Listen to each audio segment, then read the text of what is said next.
নমস্কার বন্ধুরা, কাজল ভিলেজ কিচেনে সকলকে স্বাগত জানাই। রোজকার মতো আজও রান্নাঘরে চলে এলাম। আজকের রেসিপি এক বাটি চিড়ে দিয়ে মজাদার টিফিন করে আপনাদের সঙ্গে শেয়ার করব, খুবই কম মশলা দিয়ে। তার জন্য প্লিজ প্রথম থেকে লাস্ট পর্যন্ত ভিডিওটি দেখতে থাকুন, আশা করছি ভীষণ ভালো লাগবে। তো চলুন তাহলে শুরু করা যাক। আজকে রেসিপির জন্য সন্ধ্যার জন্য চিড়ে নিয়েছি। এই এক বাটি চিড়ে দিয়ে মুচমুচে মজাদার টিফিন করে আপনাদের সঙ্গে শেয়ার করব। এর জন্য চিড়েটাকে একটা বাটির মধ্যে ঢেলে নেব, সমস্ত চিড়েটাই নিয়ে নেব। চিড়ের টিফিন খেতে কিন্তু ভীষণই ভালো লাগে, এটা কিন্তু নিরামিষ দিনে যখন তখনই করা যায়। এবারে এখানে জল দেব, জল দিয়ে 3 থেকে 4 বার ধরে চিড়েটাকে খুব ভালো করে ধুয়ে পরিষ্কার করে নিতে হবে। ধরে জল দিয়ে খুব ভালো করে চিড়েটাকে আমি ধুয়ে নিয়েছি। এটা যেহেতু পাতা চিড়ে, খুব বেশিক্ষণ সময় লাগবে না, একেবারেই কিন্তু ভিজে যাবে। অল্প একটু জল দেব, সামান্য জল দিয়ে চিড়েটাকে একটু এইভাবে ছেড়ে দেব ভিজতে। 5 মিনিট মতো হয়ে গেছে, রেস্টে রেখেছি। চিড়েটা কীরকমভাবে ভিজে গেছে সেটা কিন্তু এইভাবেই ভিজিয়ে নিতে হবে। আর খুব বেশি জল রাখলে হবে না, এরকমই একটু শুকনো শুকনো থাকবে, একেবারে ভিজিয়ে নিতে হবে। এবারে ভিজে চিড়ের মধ্যে কিছু উপকরণ দিয়ে দেবো, যাতে একটু টেস্টি হয়, সুন্দরভাবে খেতে লাগে। তার জন্য আমি একটা গ্রেটারের সাহায্যে, ছোট গ্রেটারের সাহায্যে একদম এইভাবে আলুটাকে একটা ছোট সাইজের গ্রেট করে নিয়ে 4 বার ধরে ধুয়ে জল ঝরিয়ে আমি রেখে দিয়েছি। দিয়ে দেবো গ্রেট করে নেওয়া আলু। এবারে এখানে দেব একটু সুন্দর টেস্টের জন্য আদা, আর এখানে নিয়েছি গোটা জিরে। খুব বেশি মশলা দেব না, সাধারণ সিম্পল কিছু বাড়িতে থাকা মশলা দিয়ে আজকে করব, যেহেতু নিরামিষ দিনের জন্য বলেছি। আর এখানে আমি ভাজা মশলা দিয়ে দেব, এটা জিরে, ধনে, গরম মশলা আর শুকনো লঙ্কা, তেজপাতা, শুকনো খোলায় ভাজা রয়েছে। এই ভাজা মশলাটা 1 চামচের একটু বেশি দিয়ে দেব। আর দেব ঝালের জন্য লঙ্কার গুঁড়ো। চাইলে তোমরা এখানে আলুটা কিন্তু বাদ দিয়েও এই টিফিনটা করতে পারো, শুধু চিড়ে দিয়েও এই টিফিনটা হবে। এবারে দেব ধনে পাতা কোঁচানো। শীতের সামনে কিন্তু আমাদের হাতের সামনে ধনে পাতা থাকে, এটা দেখলে খেতেও ভালো লাগবে। আর যাদের ধনে পাতা পছন্দ না, তারা ধনে পাতাটা বাদ দিয়েও এই টিফিনটা করতে পারো। এবারে দেব আমি এখানে চালের গুঁড়ি নিয়েছি। চালের গুঁড়ি মুচমুচে হওয়ার জন্য 2 চামচ দিয়ে দেব। ভরে ভরে 2 চামচ 4 চামচে দিয়ে দিলাম। আর দেব এখানে আমি কর্নফ্লাওয়ার। তো কর্নফ্লাওয়ার না থাকলে এখানে চাইলে তোমরা বেসনও দিতে পারো, অথবা 2 চামচ ময়দাও দিতে পারো। দিলাম ভরে ভরে 2 চামচ কর্নফ্লাওয়ার। এবারে দেব স্বাদ মতো লবণ বা মাপ মতো লবণ। লবণ আর ঝালের টেস্টটা আপনারা আপনাদের পছন্দ মতোই ব্যবহার করবেন। সমস্ত উপকরণগুলো দিয়ে দিলাম। এবারে খুব ভালো করে হাত দিয়ে একটু মেখে নেব।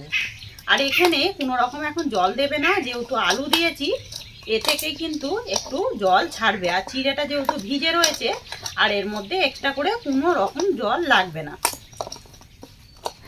সমস্ত উপকরণগুলোকেই খুব ভালো করে এইভাবে হাত দিয়ে আমি মেখে নিয়েছি। চিড়েগুলো একদম দানা দানা ভাব নেই, পুরো একেবারে মিহি হয়ে গেছে। এইভাবেই কিন্তু ফেটে নিতে হবে, তাহলে পরে চিড়েগুলো একেবারেই কিন্তু হাত দিয়ে মাখলেই মাখা হয়ে যাবে, কোনো রকম মিক্সিতে দেবার ঝামেলাই রইল না। তো উপকরণগুলোকেই খুব ভালো করে এইভাবে একটু মাখিয়ে নিয়েছি। এবারে অল্প একটু দিয়ে দেব খাবার সোডা, যাতে করে একদম ভালোভাবে সফট হয় আর দারুণভাবে কিন্তু খাবারগুলো ফুলবে। আবার আমি খাবার সোডাটা লাস্টে দিয়ে খুব ভালো করে মেখে নেব। আর খাবার সোডাটা আগে দেবে না, লাস্টে দিয়েই কিন্তু মাখতে হবে। খাবার সোডাটা দিয়েও এইভাবে মেখে নিয়েছি।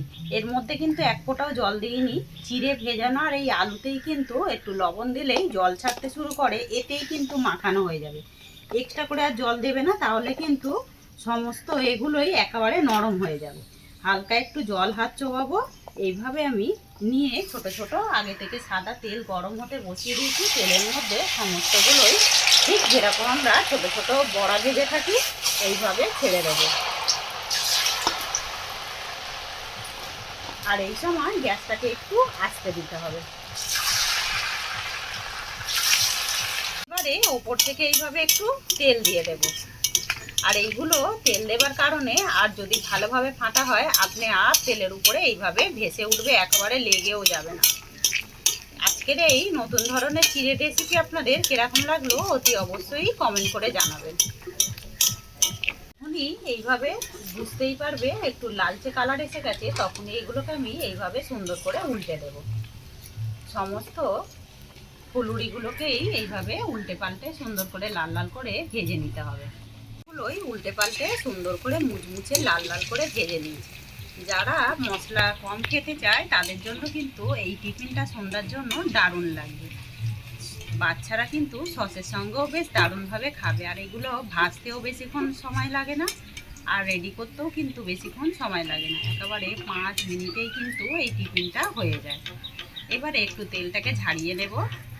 ঝাড়িয়ে নিয়ে একটা প্লেটের মধ্যে সমস্ত টিফিনগুলোকেই তুলে নেব। কতটা মুচমুচে হয়েছে সেটা কিন্তু আওয়াজেই বোঝা যাচ্ছে। আবারও আমি যেই উপকরণগুলো রয়েছে আমি সবগুলোই ভেজে নিয়ে সুন্দর করে ফিরে আসছি। সমস্ত চিড়ের টিফিনগুলোকেই ভেজে নিয়ে ফিরে এলাম। যেমনই গরম গরম হয়েছে তেমন কিন্তু বেশ সুন্দরভাবে পকোড়াগুলো একদম সুন্দর মুচমুচে করে ভাজা হয়েছে। তো ভেতরটা একেবারে সুন্দরভাবে সফট হয়েছে। তো আজকে চিড়ের রেসিপি আপনাদের কিরকম লাগলো অতি অবশ্যই কমেন্ট করে জানাবেন। যদি ভালো লেগে থাকে একবার লাইক করে শেয়ার করবেন বন্ধুদের সঙ্গে। আর এই ছোট্ট চ্যানেলটিকে সাবস্ক্রাইব করে নেবেন আমার এরকম নিত্য নতুন রান্নার জন্য। পাশে থাকবেন বেল আইকনটি প্রেস করবেন। সবাই ভালো থাকবেন, সুস্থ থাকবেন। ধন্যবাদ। আবারও কোনো নতুন রেসিপি নিয়ে ফিরে আসবো। আজকের মতো এই পর্যন্ত।